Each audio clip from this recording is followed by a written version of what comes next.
할렐루야. 아멘. 네, 오늘 종려 주일인데요. 네, 이 말씀을 어저께 이제 준비를 하면서 그럴 수밖에 없는 상황이 있었지만 어쨌든 4시간 동안 준비를 하고 클릭 한 번에 다 날려버리고 다시 또 열심히 또 준비를 해가지고 이 자리에 섰습니다. 큰 은혜 받으시기 바랍니다. 오늘 본문은 창세기 3장 15절입니다. 창세기 3장 15절.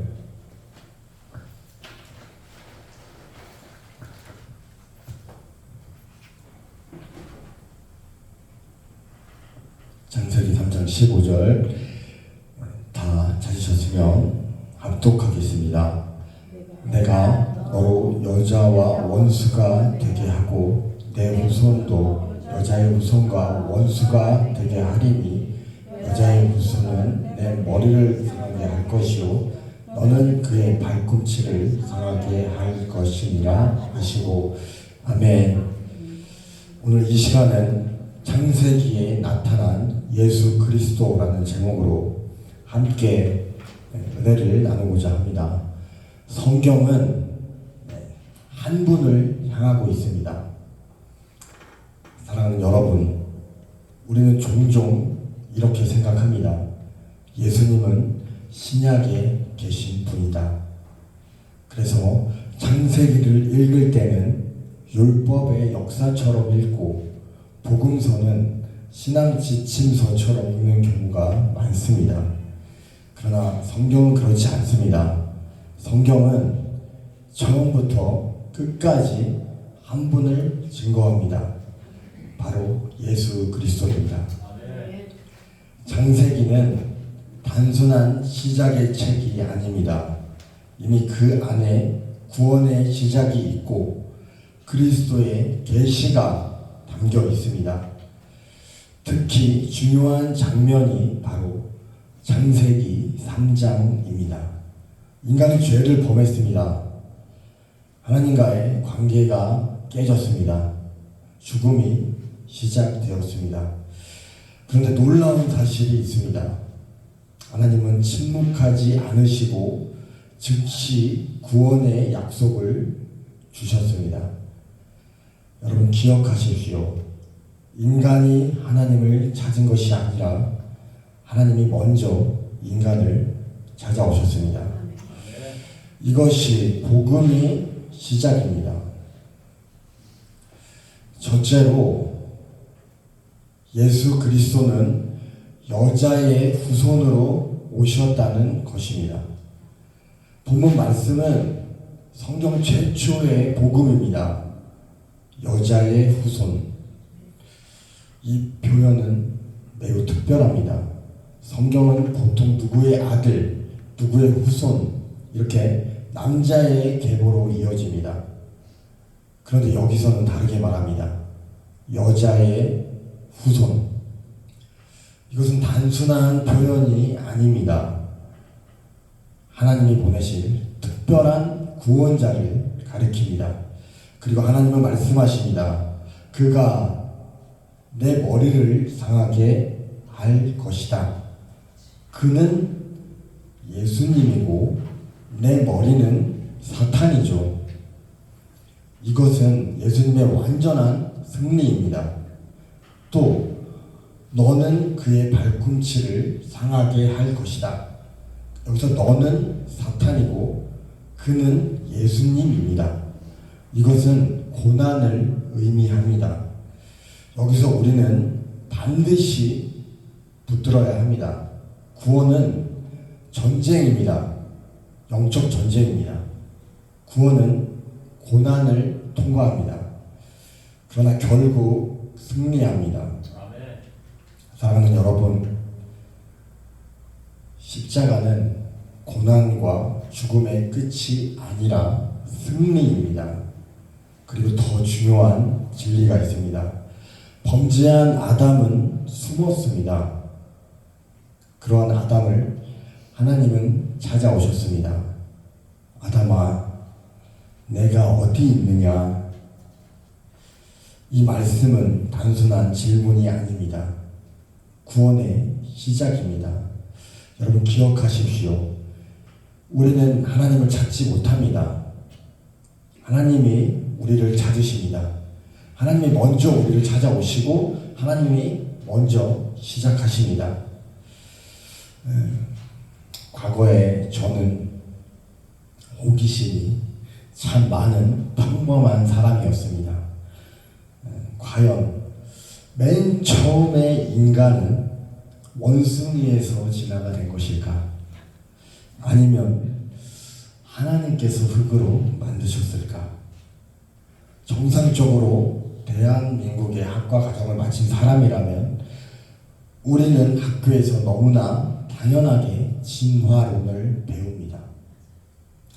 화석을 보여주고 인간이 진화한 과정을 배우고 그 흔적들은 고고학자들이 발굴해온, 연구해온 과정과 결과들이 진화론을 뒷받침합니다. 우연한 환경과 조건으로 인해서 생명이 만들어졌으며 그 오랜 시간 속에서 환경에 적응하기 위해서 모습이 변해왔다. 이렇게 진화해왔다. 이렇게 말합니다. 학교 책에는 이렇게 순환이 되는 동물 그림들을 화살표 방향으로 이렇게 해서 이렇게 진화해왔다. 이렇게 책에다가 그려놓고 쥐에서 박쥐로 진화했다라는 가설을 입증하기 위해서 화석의 그림들을 보여주며 설명을 합니다. 지금 말씀드린 내용들이 제가 미용실 할 때 손님들에게 정말 수도 없이 말했던 내용들이니까 한번 들어보세요. 그런데 쥐에서 갑자기 박쥐로 변하지 않았을 거 아니냐. 쥐에서 박쥐로 변할 때 쥐 꼬리가 조금 짧아지고 그 다음에 등에서 날개처럼 조금씩 튀어나오고 그 날개가 조금씩 커지면서 변화했을 거 아니냐.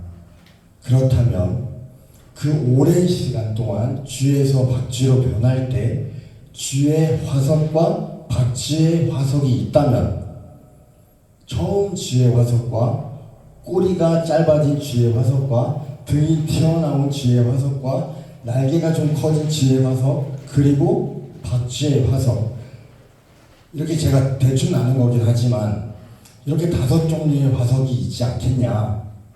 그 순서대로 각각 화석이 발견이 됐다고 하면은 엄청 오랜 시간 동안 진화를 해왔을 텐데 쥐의 박쥐, 쥐하고 박쥐의 화석보다 그 중간 단계의 화석이 훨씬 더 많아야 될 것 아니냐. 총 5단계니까 쥐가 1, 그 다음 꼬리가 짧아진 쥐가 1, 등이 튀어나온 쥐가 1, 그 다음 날개가 조금 커진 쥐가 1, 그 다음 박쥐가 1 이렇게 해서 5단계라고 하면 중간 단계의 화석이 3배가 기본적으로 많아야 되는데 중간 단계의 화석은 거의 없다고 해도 무방하다. 처음부터 쥐는 쥐고 박쥐는 박쥐인 것이다. 이런 얘기를 정말 수도 없이 많이 했습니다. 그래서 이렇게 자연스럽게 이런 얘기를 하면서 창조주 하나님 이야기들을 많이 했습니다. 둘째로 예수 그리스도는 어린 양으로 나타나셨다는 것입니다. 창세기 4장을 보십시오. 가인과 아벨이 제사를 드립니다. 둘 다 제사를 드렸습니다. 그러나 하나님은 아벨의 제사만 받으셨습니다. 왜입니까? 피 때문입니다. 아벨은 생명을 드렸습니다. 가인은 자신의 수고를 드렸습니다. 사랑하는 여러분, 하나님께서 우리에게 나아가는 길, 우리가 하나님께 나아가는 길, 그 방식은 인간의 방식이 아니라 하나님이 정하신 방식대로여야만 합니다. 우리는 자꾸 이렇게 생각합니다. 내가 열심히 하면 되겠지. 내가 잘하면 하나님이 받으시겠지. 아닙니다. 하나님이 정하신 길만이 길입니다. 이 진리는 창세기 22장에서 절정에 이릅니다. 이삭이 묻습니다. 번제한 어린 양은 어디에 있습니까? 아브라함이 대답합니다. 하나님이 친히 준비하시리라. 이 말은 단순한 대답이 아닙니다. 이것은 복음입니다. 결국 하나님은 순양을 준비하십니다. 이 순양은 무엇을 의미합니까? 대신 죽는 희생입니다. 하나님이 준비하신 구원입니다. 여러분 꼭 기억하십시오. 우리는 구원을 준비할 수 없습니다. 하나님이 준비하십니다. 우리는 올라갈 수 없습니다. 하나님이 내려오셨습니다. 그분이 누구십니까? 바로 예수 그리스도입니다. 제가 하나님을 인격적으로 만난 후에 연습한 것이 있습니다. 성경을 여러 차례 읽으면서 눈에 들어온 구절 중에 사도행전 16장 18절이 있습니다. 바울이 심히 괴로워하여 돌이켜 그 귀신에게 이르되 예수 그리스도의 이름으로 내가 내게 명하노니 그에게서 나오라 하니 즉시 귀신이 나오니라. 아멘. 미용실을 할 때 옆에가 관리사무실이었는데 방음이 잘 되지가 않습니다. 그래서 이런 소리를 너무 얘기를 하면 그 관리사무실 그 소장님이 좀 놀랄까봐 좀 한가한 시간에 밖에 나가서 좀 골목에 이렇게 사람들 안 다니는 곳에 가서 정말 누가 보고 들을까봐 막 조마조마하면서 연습을 합니다. 혼자서 길을 가면서 나사렛 예수 그리스도의 이름으로 명하노니 귀신아 지금 떠나라. 지금 즉시 떠나라. 나사렛 예수 그리스도의 이름으로 명하노니 귀신아 지금 즉시 떠나라. 이러면서 계속 혼자서 중얼중얼거리면서 저희 동네를 이렇게 돌다가 미용실로 다시 들어가곤 했습니다. 진짜 한참을 헤매고 연습을 했습니다. 진짜 그런 모습을 사람이 봤다면 또 지금 누군가가 그렇게 중얼거리고 있는 사람을 지금 내가 본다고 해도 내가 피해가거나 아니면 미친 사람이라고 생각할 겁니다. 그러나 그때 주님은 나사렛 예수 그리스도의 이름으로 명하노니 귀신아 지금 즉시 떠나라 라는 말을 제가 길에서 연습할 때 분명히 함께 하셨고 기뻐하셨다는 것을 저는 지금 알고 있습니다. 그분이 지금도 저와 함께 하신다는 것을 확신하고 있습니다. 셋째로 언약의 중심은 예수 그리스도입니다. 하나님은 아브라함에게 말씀하십니다. 너로 말미암아 모든 족속이 복을 얻을 것이다. 아멘. 이것은 단순한 축복의 말이 아닙니다. 모든 족속입니다. 온 인류를 향한 구원입니다. 그리고 창세기 15장 17절을 보면 아주 중요한 장면이 나옵니다. 같이 한번 보실까요? 창세기 15장 17절